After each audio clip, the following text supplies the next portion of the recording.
Welcome to Wingin' It, the West Wing Podcast. I'm here with Sallie. Welcome. Welcome to episode 10 in Excelsis Deo. I am I have so many emotions. super and so much excited. To say. Oh. But also, this whole episode is just a kick in the gut, really. But in a great way. Yeah. There's a lot to talk about. So so much. I do want to start at the top of this by saying that we did get some Emmy wins for this episode. Oh, yeah? Yes, Toby won an Emmy for this episode. As well he should have. Also, Aaron Sorkin and Rick Cleveland won for outstanding writing for a drama series for this episode. Huh.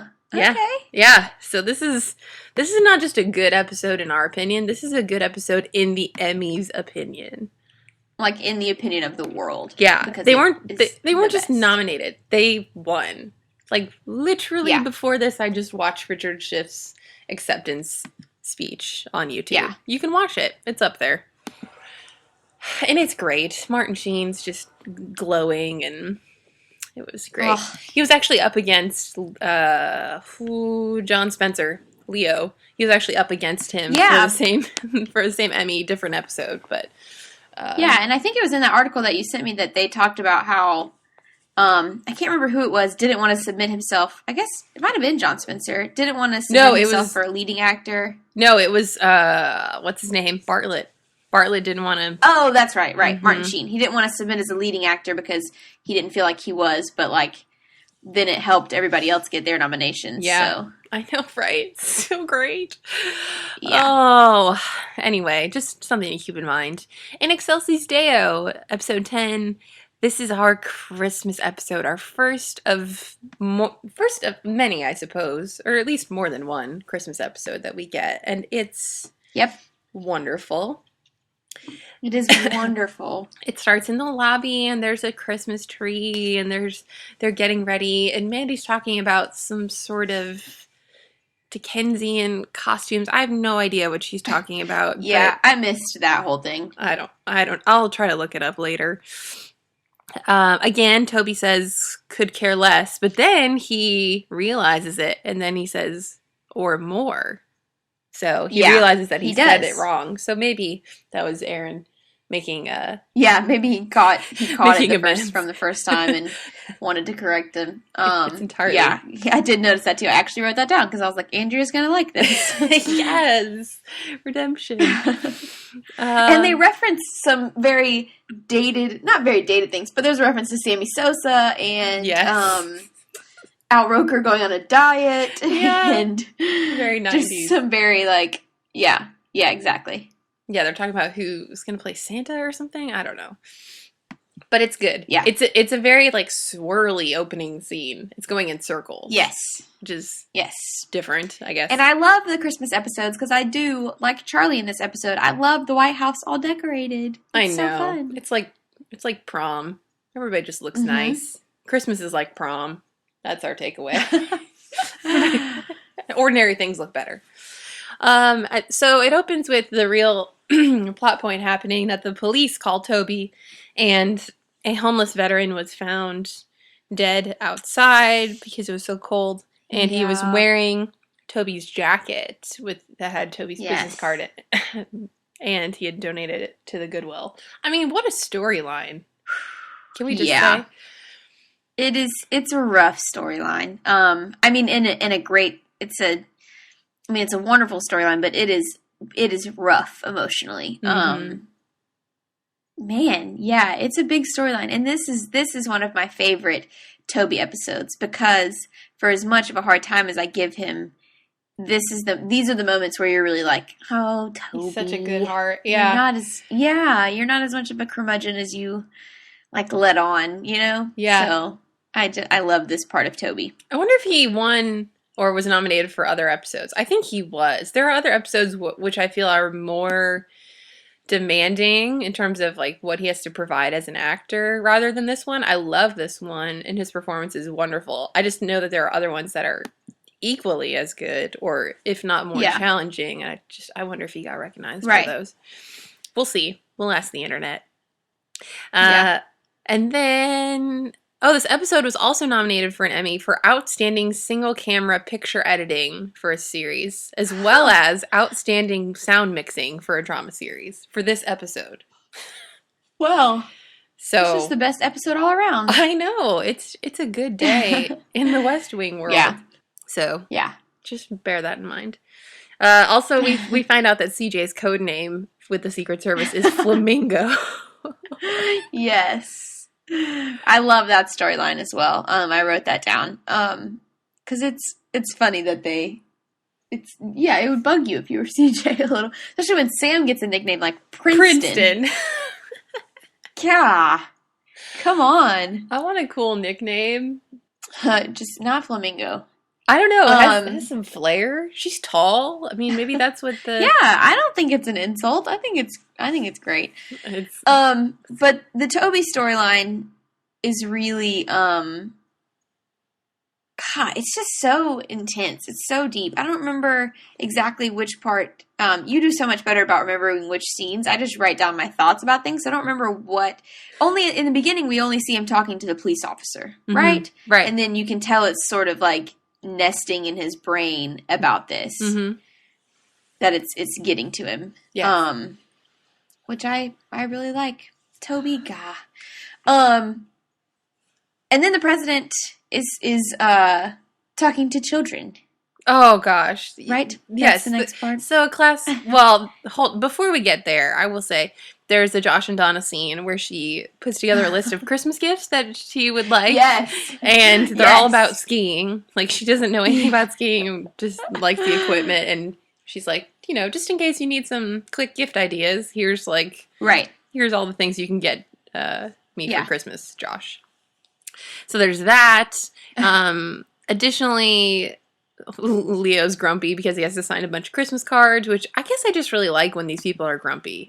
I don't understand it. But I just like Leo. I just love Leo and Margaret's dynamic of I don't know, I just love that dynamic of her just making him do what he has to do, and she really keeps him in line.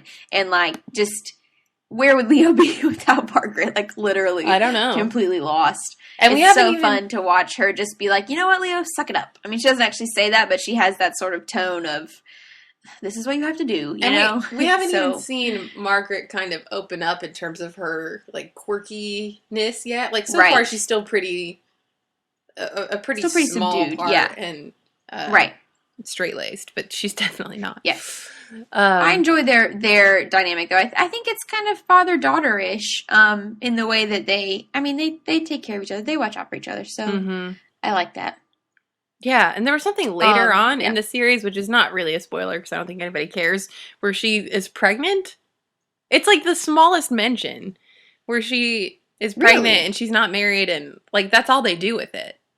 Yeah, it's strange. Huh. I don't know if they just didn't know how to hide it, she was probably actually pregnant in real life, because I don't know why they would do that. Well, we need to find that out.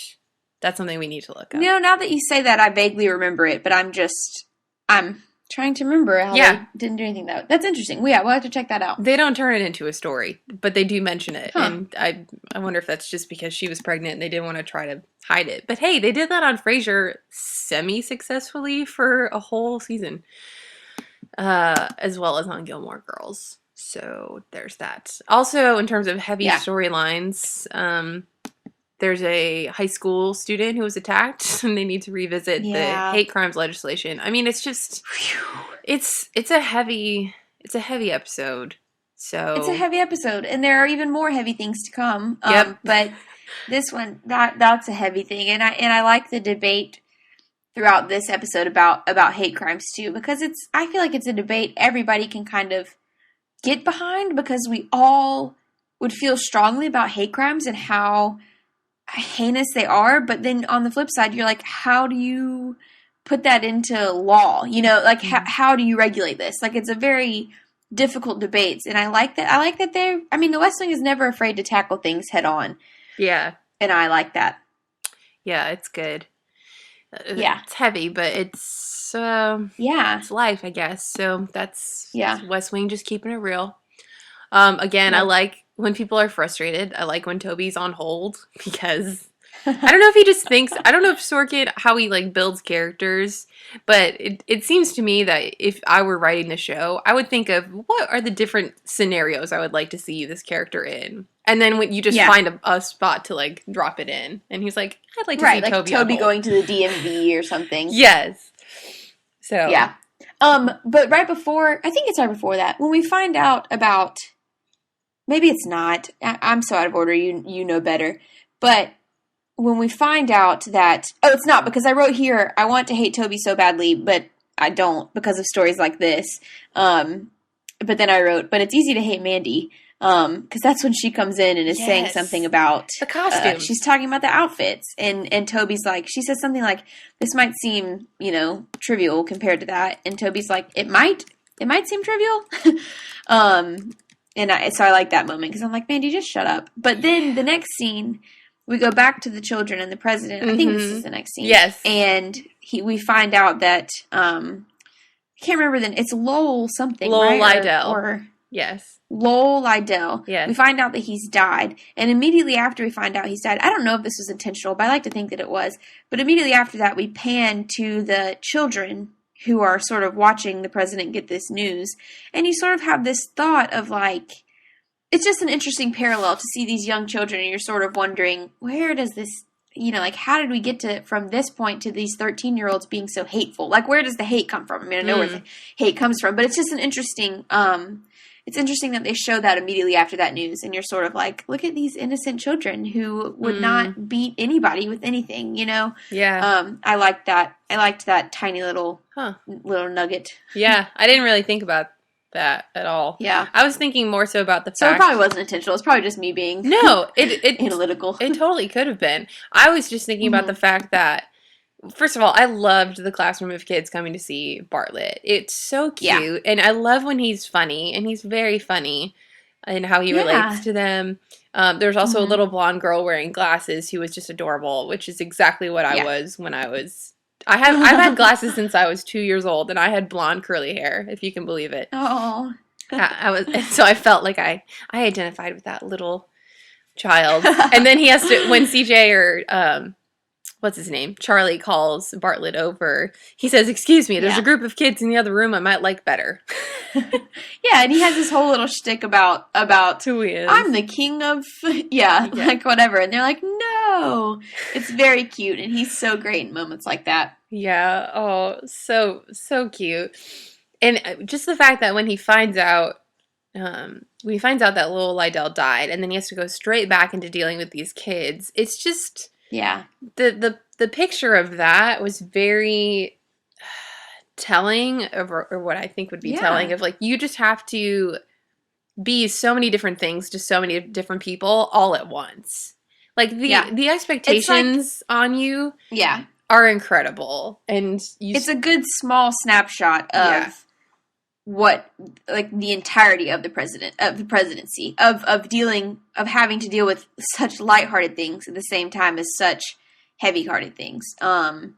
So I like that. I like that moment a lot too. He has to still finish his task at hand, even though he knows there's all sorts of bad stuff going on in the background. Like, he's not unaware. So anyway, Sam was gonna go to Bermuda. How long was he gonna go to Bermuda for?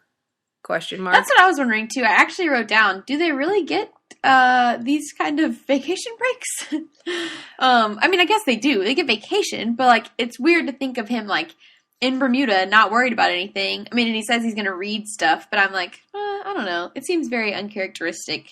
Yeah, I mean, I guess if there was ever a time to go, it would be Christmas for them. But even still, I just don't see them taking like 5 days off. I don't know. Like a genuine vacation. Yeah. Yeah. So I agree.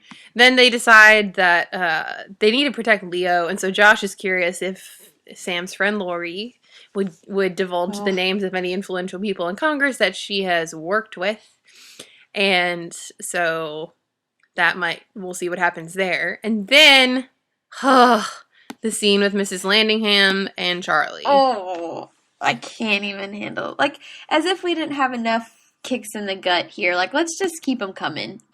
This was a real... I mean, we already had the veteran die. Heartbreaker. We already had the veteran die who was wearing Toby's jacket. Then we had the child who was killed for hate crimes. It was terrible. Yep. And now Mrs. Landingham is telling us about her 2 boys who were killed in the war in 1970. Yep. And Charlie's just wondering why she's not into the Christmas spirit. And she's just very, like, quiet and matter of fact. And then she goes into this. As soon as she starts with, what did you say? So they're just kind of going back and forth, and you don't really know where it's going to go. But as soon as she said, I dress them differently, you kind of know that she's starting to go into it deeper, and you just know you're done for. You're absolutely done for. Yep. Oh, yeah. Well, Miss Landingham, she's just such a sweet, endearing character. I mean, you just, like, you want her to be your grandma. Like, you just immediately love this character, you know? And so to have such a heartbreaking backstory and just such a it's just killer. It really is. And you're already in an emotional state. Yeah. Golly, this just digs the knife in deeper. Yeah, she says it's hard not to think that right then that's when they needed their mother. Anyway, I miss my boys. I'm like, just take the blood from my veins, why don't you? Really? I mean, really. So then, from there... So, anyway. more happy things. Toby is at the Korean War Memorial trying to figure out, like, who knew the homeless man who died. That was actually my favorite memorial when I visited Washington. My grandfather fought in Korea and got a Purple Heart in Korea. No way! As did our homeless veteran. So, this episode's a little, I mean, God, it's pretty... It doesn't feel personal because my grandfather was not... then homeless, but it sort of makes you think. Nor was he wearing Toby's jacket. I have vets in the family. Yeah, I have vets in the family, and it just makes you think, like, just a few different decisions, and that it could have been them, you know? So it's just, any storyline involving a vet is really gonna cut deep. Yeah, as it does with Toby. I mean, we feel the same way Toby feels, so. Yeah. So yeah, this is a good scene. And I like in this scene when he's trying to find out more about this dead veteran, and he's talking to this guy who's running some sort of booth, like I'm not entirely sure what kind of booth he's running, he's selling stickers and has a book. Yeah, souvenir booth. An actual But vet. I like that at the very end he asks him if he's a veteran, and then he introduces himself and shakes his hand, and I just like that moment a lot. It's a very patriotic episode. Yeah, it is. So I really like that, but it's again, we're literally just twisting the knife the whole episode. With the feelings more knives, already. More twisting. Yep. This is a different kind of knife. So this is the Again, it's not really the actress. I don't think. I think it's just her function. She's just always harping on something. She's like the nagging wife. Ugh. Unfortunately. Yeah, but I mean, we come into this scene with Mandy, and she's like, the very first thing is she's like yelling in the Oval Office. Yeah. Stop yelling in the Oval Office. You are not the president. Yeah. So the president's going to go shopping. It's like the 2 days before Christmas or something, and they're going to clear the store for him. And I wrote down that this must be like what Britney Spears feels like. And also that I wish that I was a celebrity so they would clear stores for me. Simply so I could go to 2 places without being bothered. 1, Victoria's Secret. 2, Home Depot. Because I feel like both places... like their salespeople are just every 5 feet, and that's really true. Overbearing. I would just see. I'm the flip side. I would hate to not be able to just browse a store without being like noticed. Like if I couldn't go to my favorite bookstore without like having to shut the place down, sure. I don't know. It'd kill me. I know that, but I do see your point about. You just get it all to yourself. That would be nice, too. Yes. It's like introvert's day out. It's wonderful. Yeah. But anyway, Mandy's harping on the president because she wants to send press along with him. Which, granted, if I were her, I would want the same. It's like her function is the same thing I would do as like a social media consultant. I would say, you can't go and do this like cool secret thing and not post something to Instagram or Facebook. I'd be like, that's a non-negotiable. Yeah. So she's doing her job. Right. Is she just annoying? That's all. She's doing her job, but I agree with the president that because also it's hard to not have photo ops like that and then they feel like that's the only reason you're doing it is for the photo op, you know? So he just wanted this moment to do what he wanted to do. So, but it's annoying that she's written to be harping on this for like the rest of the episode. This is what she's talking about. Yeah. So, bye, Mandy. Again. See ya. Also, so they go to a rare bookstore, and that's where, if we jump forward, that's where Josh gets the book for Donna. At first I was like, why did he get her a rare book? That's not what she wanted at all. Well, that's all he had time to get her. And if he needed to get something, Donna would have been the one to get it. So he can't be like, oh, Donna, go get yourself your present. So I thought that was cute. Yeah, it is very cute. And I love that when Bartlett invites Josh to go to this rare bookstore outing, he says, an hour with you at a rare bookstore? Couldn't you just drop me off the top of the Washington Monument instead? He's like, there's no reason we couldn't have time for both. Let's go shopping. Yeah, it's Christmas, Josh.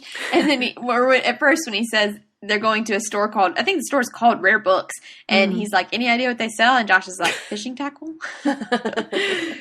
I just like all the sass. Oh, there's a wonderful amount. This is definitely a rewatcher for me. So yeah. Oh, absolutely. I would star that. And I love at the bookstore. I love we have a scene before in between this too with CJ and Danny. Yes. Which one I noticed in here is CJ and Danny talk very close. They're close front talking of a lot of people. I mean, so if we're trying to avoid any appearances of whatever, they need to like take a step back. Literally. Because if I were to be, if I were talking that close to a coworker at work in front of everybody, people would be like, what you doing? You know? Like, there would be a definite notice. People don't just talk that close. It looks very intimate. So they need to work on that close talking. True. Oh, yeah, there's another good line at the bookstore. Leo says, nothing says Christmas like animal fables in iambic verse. I mean, I feel like that line deserves an Emmy all by itself. Yeah. I love that line. I actually wrote it down too. I've said this before and I'll say it again and I'll say it every time, but I love seeing President Bartlett be nerdy about stuff. I love when he lectures them. I love when he gets excited about things that they hate. I just love all of it because it's very sort of like, I don't know, not fatherly, but like, you know, like, Dad, stop talking. Yeah. Yeah. And I don't know that that vibe. I mean, I'm sure, I don't know. These are very intelligent and well-read people, and they may have come across some interesting things in their time, but who knows? I don't know what it's like. I wonder what president is the closest to the depiction of Bartlett. That would be interesting to find out to me. Yeah. It's entirely subjective, but it would be interesting. Yeah, I agree. So after that, we kind of move back to Toby's storyline, and he's talking to a group of homeless people, and he's trying to find the next of kin for Walter, and that's when he finds his brother, who has some sort of mental disability, and it requires that Toby be even more tactful and patient and humble in the way that he communicates. Right. And it was I loved seeing that because it's just not the way that we normally see him interact. No. Well, and let's twist the knife again with this brother character. The brother couldn't have turned out to be a jerk, or it couldn't have been like people, you know, like not even a family member. It could have just been like, it's a friend. You know, just his other homeless friends. You know, like it could have been anything, but instead it's this sweet brother character, unassuming. And it's just you're just like, seriously, and now he doesn't have his brother to look out for him, and it's just it's just literally just twisting the knife more. And Toby's like struggling, not literally, figuratively. Yeah, don't do that. And Toby's like struggling to try to communicate with him, and that's his job. Like in everyday life, he's great at communicating, and it's interesting to just watch him struggle to try to really convey something that's really sad. But Toby has a great little moment in this when he says he's telling him to come to the funeral and that like he deserves a funeral and all that stuff, and he starts to say that he's a very influential person. And he says it, but I love his delivery of that he sort of can't believe this is about to come out of his mouth, that he's about to be like, he's powerful. I'm an influential person. Yeah. He's not the type to like, well, he sometimes is the type to throw that around, but it's I just thought that was a very good moment where he actually says it. I don't know if it was written that way or if it's just Richard Schiff being brilliant, but I love that he sort of stumbles over that and he's like, I'm a very influential person. He has trouble with those words, and I like that. I think we don't often see Toby trying to be humble, and that was a good moment. Yeah, and then to twist the knife even further, he gives them all the money that he has, and then the one homeless guy is like, dude, you don't live around here. Like, take this money for the bus. Like, you need it. And they, like, give him some of his money back. I mean, it's too, very, very much too much. Ugh. Oh, man. It's amazing. Yep. So then we need to kind of break it up because Danny and CJ are discussing why they're comparing lists of why they should or should not date. Danny is so charming in this scene. Danny's so charming all the time. True. But he's just very charming in this about, like, I made a list. He's very likable. Yeah, I made a list. It's right. It's a mental list. Yeah. Yeah, he made an imaginary list and she made an actual list, and he says, yeah, I love that. I'm going to ignore your list because I think it's ridiculous. Also, I have a crush on you. Oh, Danny. Yeah. It's kind of like Danny just soaked up all of the likability that could have been shared with Mandy, and he just has it all, and she doesn't. He does. So he has it all. And then pivoting to the Leo story in terms of, they're trying to protect him, and Josh and Sam go to visit Lori to see if she'll kind of give up some of her sources in a way. Yeah. And I don't really like the scene. First of all, it's never good meeting someone when they're in their robe. It's just awkward. No. Has that ever happened to you? Yeah. It's happened once, and it is very awkward. Right? It's memorable. Yeah. I wouldn't answer the door in my robe unless I could see on the entire porch that it was somebody that I knew and knew well enough to answer in my robe, which I guess she could for Sam. Right. Maybe she just didn't see Josh, but... Yeah. But why... What did you feel about this scene? Because I don't really understand why she's so offended.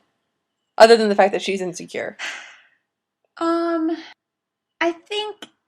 I mean, it's got to just be that... I mean, the one line here that she says, you think Republicans are the only ones that pay for sex. That she's more... It's not that she doesn't like that they want to stoop that low because it would be so... It's so lame to come out and say, oh yeah, well, you did this, when, like, she probably has just as long of a list of Democrats who did it, Sure. It's just, it's not a good tactic. Yeah, Leo says it's just not what we do. But I'm just saying, in this scene, she seems, like, personally offended, and Leo seems to agree that, like, it's offensive for that they would even ask her that, but I don't understand, really, why she's offended. I don't understand from the sense of, like, she's offended that, like, I mean, I don't know, maybe because the implication is that her moral code is so high that she wouldn't give up her customers, but that just doesn't match up, really. I could see if she were like the leader of an Alcoholics Anonymous group and she didn't want to say who's in her group, like that, protecting people for a good reason. I don't know. Yeah, I agree with you. I don't know why she's so offended in this particular... I get that she doesn't like what they're doing, but I don't know why she's so personally offended that they would ask her. And Leo thinks that it's offensive too, so I don't know. He got mad at Sam and Josh for going. He had them tailed. And... Yeah. Which I love Josh being so upset about that. Not upset, but surprised about that. Yeah. He says multiple times, you had us tailed? Yeah. Yeah. And then he said, if it means anything... Or he said, we were trying to do the right thing or whatever. And then Leo says, is that supposed to mean something to me? And then he says it does, which, which is a nice softening moment for Leo. And Josh tells him that he'll be there on Christmas. So Leo won't be alone. They'll both be working. Did I miss this at some point that Sam decided not to go to Bermuda because he's there the next day? Well, when Josh asked him to come help with the Lori thing, did he then postpone his trip? I wondered if I missed that because he was supposed to go that night. I thought he was supposed to go the next day. No? Well, because with his conversation with CJ, she says, "What are you doing tonight?" And he says nothing, and then he's like, "Oh no, I'm going to Bermuda." What my understanding of it is that he was going to go the next day. He was supposed to go the next day to Bermuda, and he lied to CJ to cover up what they were actually doing by saying he was leaving that night. Okay. So in my mind, he still went to Bermuda the next day. Okay. I don't know. All right. I do like Lori a lot. I want to say that again. I think I've said it before, but I like, even though I don't understand her, her being upset at that particular point, I like that she's a strong character, even though she's a prostitute. I just like her. So, I liked her in that scene. I liked her standing up to them. So, yes. What's after that? CJ tells Danny to take her out that night to convince her on his kind of ideology on hate crimes. Yes. And then she kind of backtracks because he's giving her crap about the fact that she basically asked him out. And she says, no, this is a business dinner. Bring your notebook, Yeah. She can't be vulnerable like that. Oh, CJ. And then Josh gives Donna the book. The Christmas book, and he wrote a note inside. Yep. It's a very, it's just a wonderful moment. It's not even that. I mean, that's a wonderful moment, but the best moment is after he gives it, when he leans around his door in his office and watches her read it again. Yes. That's the real kicker of the moment, because that's when you're like, oh, because we don't know what the note says, but watching him watch her, that's what does it. Yes. And they never do those extra shots for no reason. Like, time is money. It always tells part of the story. So, it's definitely a building moment. So, I guess she's a guest star or something for this whole season. But, and then even though she's in every episode, apparently, or almost every episode. And then in season 2, she becomes a series regular. But either way, it's these kind of shots that further the storyline and help secure her some work. So you go, Donna, Janelle. And then I guess the last part that I had written down was the fact that Toby pulled some strings using the president's name to arrange the funeral. And should he really not have done that? I mean, really? I don't know, but I love the whole implication. I love the whole episode, but I love from this point out. I love when he tells Miss Landingham, and she's like, you really shouldn't have done that, but you can tell she's thinking, yeah, you should have. And then I love when he tells Bartlett, and Bartlett's like, you don't think every homeless veteran will come out of the woodwork? And Toby says, I can only hope so, sir. Ugh. And I love that scene. And then I love when Miss Landingham says she'd like to go with him. Yeah. And I'm just like a puddle on the floor because it's just so much emotion. It's just great. And then the ending is great, how they're panning back and forth between the funeral and then on the flip side of that, they're at the White House and you see all of our other favorite staffers lining up next to each other. And it's just listening to the boys' choir. Great ending to the episode. Yeah. I mean, there was so much emotion and it's just an excellent episode. It's a definite rewatcher for me. Yeah. So, I mean, Toby gets the Emmy. Does he also get the MVP for the episode? Oh, absolutely. Absolutely. Yeah, for me, yeah. Richard Schiff, if we were there at the Emmys, we would be giving you a standing ovation. And we are glad that you won this episode, and cheers also to the other Emmy winners for this and the other technical stuff. It was really about time for Toby to have an MVP. For as much crap as I give him, he has really, really great moments on the show, and this is one of them. And I wish that I could give him a double MVP just for this episode, but there will be more to come. Yes, there will. Absolutely. So I think that does it for episode 10 in Excelsis Deo. Woohoo! I'm just gonna go watch it again and cry. I know, seriously. Just kidding. Probably not, though. No. Cool. All right. Well, Flamingo signing off.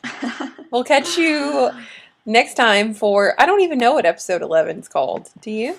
No. Do we ever know ahead of time? I feel like we come to this every single time. We're like, oh, what's the next episode? I don't know. Lord John Marbury. Oh, yeah. Oh, God. Yeah. But stay tuned. Yeah, there might be good things. We'll find out in the next episode of Wingin' It. Wingin' It. Bye. All right. See ya.